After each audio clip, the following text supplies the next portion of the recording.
दोस्तों, तो I hope आप सब अच्छे होंगे। भारतीय इतिहास हम सीरीज देख रहे हैं, जिसके पहले हमने बौद्ध धर्म के बारे में जान लिया था।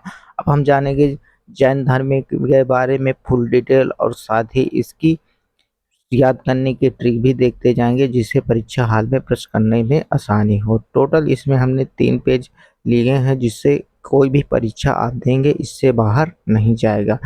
और यूपी ट्रिपल एससी पेट के लिए तो ये अलग से इसमें दिया गया है, क्या इसका सिलेबस। तो बौद्ध धर्म और जैन धर्म, तो हम बौद्ध धर्म को देख चुके हैं। यदि आप नहीं देखे तो आप जाके देख लीजिए, और यदि आप नए हैं तो हमारे चैनल को लाइक एंड सब्सक्राइब कर लीजिए। तो आइए शुरू करते हैं। तो जैन धर्म यानी जैन धर्म के बारे में जानते हैं। तो जैन धर्म, इसके संस्थापक ऋषभ देव थे, जो प्रथम तीर्थंकर थे। ये वास्तविक अभी संस्थापक नहीं थे, लेकिन ये प्रथम थे।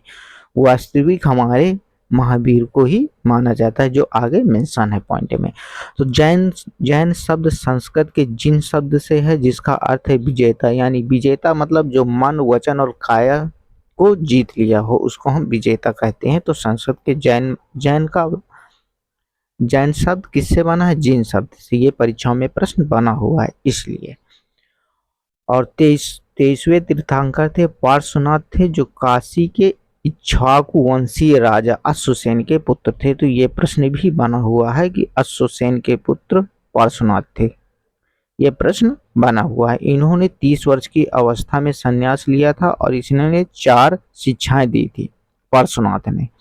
हिंसा न करना, सदा सत्य बोलना, चोरी न करना, चोरी न करने को आस्तेय कहा गया था, और धन संग्रह न करना, यानी संपत्ति का संग्रह न करना, तो इसको कहा गया था अपरिग्रह।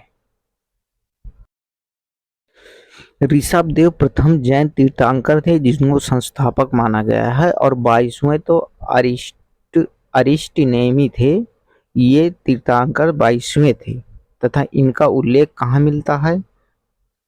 तो इनका उल्लेख ऋग्वेद में देखने को मिलता है। ये भी प्रश्न पॉइंट बना हुआ है परीक्षाओं में। जैन धर्म में वास्तविक संस्थापक महावीर स्वामी को मानते हैं, जो 24वें थे, और जो अंतिम भी थे। यानी 24वें तथा अंतिम तीर्थंकर कौन थे, ये भी प्रश्न बन जाए तो आप महावीर स्वामी ही लगाइएगा। और जैन धर्म के वास्तविक संस्थापक आ जाए तो महावीर स्वामी, और जैन धर्म के खाली संस्थापक पूछा जाए तो आप लगाइएगा ऋषभ देव। अब देखिए महावीर स्वामी के बारे में हम थोड़ा जान लेते हैं। तो इनका जन्म 540 ईसा पूर्व कुंडल ग्राम वैशाली में हुआ था। और पिताजी इनके सिद्धार्थ थे, जो ज्ञात्रक कुल के सरदार थे। और माता त्रिशला थी, जो लिच्छवी राजा के चेटक की बहन थी। यह भी परीक्षा में प्रश्न बना हुआ था।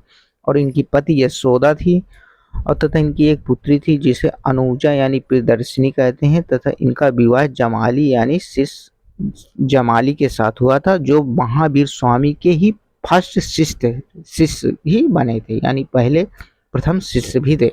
और महावीर के बचपन का नाम वर्धमान था। अब देखिए, तो यहाँ से कंफ्यूजन बन जाता है कि ये इनका जन्म कहाँ हुआ था? कुंडल ग्राम में हुआ था। अब देखिए, कोई जैन धर्म के वास्तविक संस्थापक कौन थे? तो महावीर। अब देखिए, महावीर है तो उसके अंदर क्या होगी? ज्यादा जान होगी। ऐसे जस्ट रिलेट करने के लिए है, तो ज्ञात है, हो जाएगा। अब देखिए, महान वीर, जिसे महावीर है, जो वीर है उसमें वास्तविक रूप से तो जान होगी, तभी तो वो महावीर है। तो ऐसे आप रिलेट कर लेंगे। अब जैसे महावीर है तो वो सिद्ध भी होगा। अब देखिए, महावीर है तो सिद्ध होगा, सिद्धार्थ याद है कर लीजिए। महावीर है तो त्रिशूल ले रहता है, यानी त्रिशूल लिए रहता है। अब देखिए, उनके बचने का नाम वर्धमान है। वर्धमान में देखिए पीछे मान छुपा हुआ है, तो जो महावीर है उसका भी तो मान होता है। ऐसे आप रिलेट कर लीजिए, जिससे हमेशा के लिए याद हो जाएगा। अब देखिए, महावीर हैं तो इनकी जो पुत्री का नाम था प्रियदर्शिनी, यानी अनुजा प्रियदर्शिनी। तो प्रियदर्शिनी यानी जो महावीर है तो प्रियदर्शन के प्यारे होते हैं। ऐसे यार थोड़ा थोड़ा सा रिलेट करेंगे तो परीक्षाओं में प्रश्न बाहर नहीं बनेगा, तो आप आसानी से प्रश्न का उत्तर दे पाएंगे। तो महावीर स्वामी जी ने तो 30 वर्ष की अवस्था में जब इनके माता और पिता की मृत्यु हो गई थी तो बड़े भाई नंदीवर्धन, ये भी प्रश्न में प्रश्न बन जाता है कि इनके बड़े भाई का क्या नाम था, तो नंदीवर्धन था। नंदीवर्धन से आज्ञा लेकर इन्होंने संन्यास जीवन स्वीकारा था। और ये भी बहुत ही इंपॉर्टेंट पॉइंट है क्योंकि यहाँ से प्रश्न भर भर के बने हुए हैं, जीके में भी बने हुए और यूपी ट्रिपल एस सी पेट का तो सिलेबस ही यही है। 12 वर्षों की कठिन तपस्या के बाद महावीर स्वामी को जबरा भी, देखो ये जितनी भी पॉइंट है इसको आप रट हंस लीजिए, यानी जबरा भी जम्बरा जम्भृक जम्भृक के समीप ऋजुपालिका नदी के तट पर साल वृक्ष के नीचे संपूर्ण ज्ञान का बोध हुआ था। ये तो सेम टू सेम लाइन पूछी जाती है। जराम्भिक जराम्भिक के समीप ऋजुपालिका नदी के तट पर साल वृक्ष, पीपल वृक्ष नहीं है, ये साल वृक्ष है, साल वृक्ष के नीचे संपूर्ण ज्ञान की प्राप्ति हुई थी। इसी समय महावीर स्वामी को जिन कहा गया, जिन का मतलब विजेता कहा गया, अर्हत यानी कहा गया, अर्हत मतलब पूज्य होता है, और निर्ग्रंथ कहा गया यानी बंधन रहित। ये भी इसका भी कभी कभी प्रश्न में अर्थ के लिए पूछा जाता है कि निर्ग्रंथ का क्या मतलब था, तो बंधन ही। तो महावीर स्वामी के प्रथम अनुयायी उनके दामाद ही थे जो जामिल थे। प्रथम अनुयायी उनके दामाद जामिल थे। प्रथम जैन भिक्षुणी नरेश दधिवाहन की पुत्री चंपा थी। प्रथम जैन धर्म की प्रथम भिक्षुणी चंपा थी। अपने शिष्यों को इन्होंने 11 गणधरों में विभाजित किया था। और जो आर्य सुधर्मा थे वो अकेले थे, यानी आर्य सुधर्मा ऐसे अकेले गंधर्व थे जो महावीर स्वामी के मृत्यु के बाद भी जीवित रहे, और इन्होंने प्रथम उपदेशक भी थे, यानी मुख्य प्रथम उपदेशक थे। कौन थे? आर्य सुधर्मा। ये भी प्रश्न बना हुआ है। जैन धर्म के जीवनी भद्रबाहु द्वारा रचित कल्पसूत्र में मिलती है। तो कल्पसूत्र की रचना किसने की थी? भद्रबाहु ने की थी। ये भी प्रश्न पूछा जाता है।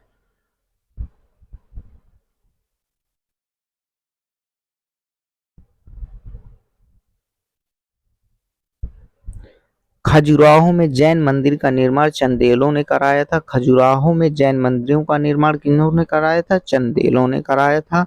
और मौर्योत्तर युग में मथुरा और जैन धर्म के लिए प्रसिद्ध कला केंद्र था। मथुरा कला संबंधित थे किससे? जैन धर्म से। 72 वर्ष की आयु में 468 ईसा पूर्व बिहार राज्य के पावापुरी राजगीर में मृत्यु हुई, यानी स्वर्ग सिधारे। अब देखिए इनका जन्म कुंडल ग्राम में हुआ था और राजगीर यानी पावापुरी में मृत्यु हो गई। तो आपको आसानी से रिलेट कर लीजिए। यदि आपको रिलेट देखो, पायापुरी राजगीर, अब ऐसे रिलेट कर लीजिए कि जब मृत्यु के बाद पावापुरी मिलती है 13वीं भोज के पास। जस्ट रिलेट करने के लिए है, इसमें कोई आपत्ति नहीं होनी चाहिए। जैन धर्म मानने वाले राजा कौन कौन थे? तो ये भी प्रश्न बना हुआ। तो चंद्रगुप्त मौर्य थे, ये तो इम्पोर्टेंट है, यहाँ से भी प्रश्न बना हुआ है। और उदयन थे, चंद्रगुप्त मौर्य थे, तो खारवेल कलिंग नरेश खारवेल थे, और बस चंदेल शासक तो थे ही क्योंकि खजुराहो। कुछ महत्वपूर्ण तीर्थंकर हैं जहां से प्रश्न बने हुए परीक्षा में, तो हमने पीछे से PYQ से निकाले हैं। जैसे ऋषभ देव प्रथम थे और आदिनाथ इन्हें वृषभ। अब ऋषभ वृषभ एक साउंड आ रहा है तो ये तो याद ही हो जाएगा। ऋषभ वृषभ यानी सांड थे, प्रतीक चिन्ह सांड थे। अब देखो पार्श्वनाथ, पार्श्वनाथ का सर्प है। अब देखिए इसमें भी रकार की मात्रा आ रही है, इसमें रकार की मात्रा आ रही है। पार्श्वनाथ और सर्प दोनों में रकार की मात्रा आ रही है, तो ये आपको आई होप याद हो गया होगा। और ये 23वें थे, तो ऋषभ देव भी याद हो गया, पार्श्वनाथ भी याद हो गया। अब महावीर सिंह, देखिए महावीर सिंह, सिंह तो महावीर होते हैं भाई, सिंह शेर, ये कौन होते हैं? महावीर। ये 24 तथा अंतिम थे, ये तो आपको पता ही होगा। और ये भी याद हो गया। अब देखिए शांतिनाथ, शांतिनाथ 16वें थे और इनका प्रतीक चिन्ह हिरण था। अब हिरण देखो शांति स्वभाव का होता है क्योंकि उसमें शाकाहारी होता है। अब उनको छोटे मोटे चारा यानी शाखाओं को चरना होता है, कभी किसी का शिकार नहीं करते, तो वो हमारा शांति का प्रतीक यानी हिरण हो गया। तो शांतिनाथ भी याद हो गया। अरिस्टोनेमी, अरिस्टो नहीं, अरिस्टनेमी हमारे शंख, अरिस्टनेमी शंख यानी 22वें थे अरिस्टनेमी, और इनका प्रतीक चिन्ह शंख है। संलेखना प्रथा जैन धर्म में प्रचलित थी। तो संलेखना प्रथा क्या है? तो उपवास द्वारा प्राण को त्यागना संलेखना प्रथा था। तो संथारा प्रथा, यदि लगे कि मृत्यु के नजदीक है तो अन्न जल का त्याग करके देना तथा मौन हो जाते थे और शरीर का त्याग कर देते, वो संथारा प्रथा थी। तो संलेखना प्रथा भी परीक्षाओं में प्रश्न बना हुआ, ये संलेखना प्रथा।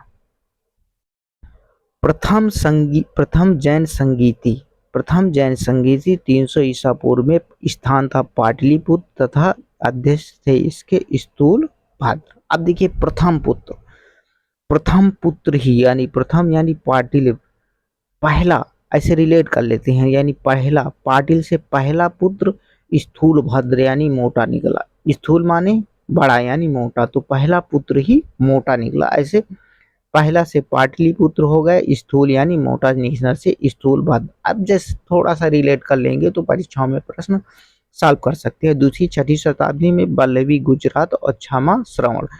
अब जैसे एक याद हो गया तो दूसरा आसानी से आप पा जाएंगे, कि दो ही हुई थी तो एक आपको याद रहेगा तो दूसरा आसानी से खोज सकते हैं। बल्लवी यानी गुजरात में हुआ था और क्षमा श्रवण इनके वो थे।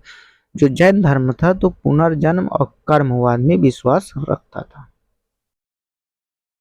माउंट आबू के दिलवाड़ा जैन मंदिर जो संगमरमर से बना हुआ, तो इसका निर्माण गुजरात के चालुक्य शासक भीमदेव प्रथम के सामंत बिमल शाह ने करवाया था। ये इम्पोर्टेंट है, यहाँ से कई बार प्रश्न बने हुए, बड़े बड़े लेवल वाले एग्जामों में ये प्रश्न बना हुआ है। अब माउंट आबू के दिलवाड़ा जैन मंदिर जो संगमरमर से बना था, इसका निर्माण गुजरात के चालुक्य शासक भीमदेव प्रथम के सामंत बिमल शाह ने करवाया था। भद्रबाहु एवं उनके अनुयायी को दिगंबर कहा गया था, और स्थूल भद्र तथा उनके अनुयायी को श्वेतांबर कहा गया। स्थूल में देखिए यहाँ आधा सा रहा है, यहाँ भी आधा सा आ रहा है, तो दोनों को रिलेट कर लिए, यानी स्थूल श्वेतांबर, तो जो बचेगा वो दिगंबर हो जाएगा। बस आपको या आई होप आप अच्छे से समझ चुके होंगे। यदि आपको कुछ बेनिफिट हुआ होगा तो प्लीज़ चैनल को लाइक एंड सब्सक्राइब भी कर लीजिएगा, जिससे वीडियो बनाने की इच्छाएं होती हैं। धीरे धीरे हम पूरा टॉपिक वाइज कवर कराएंगे, इसके बाद हम इतिहास के बाद भूगोल के बाद संविधान, सब कुछ धीरे धीरे कवर हो जाएगा। तो थैंक्स फॉर वॉचिंग।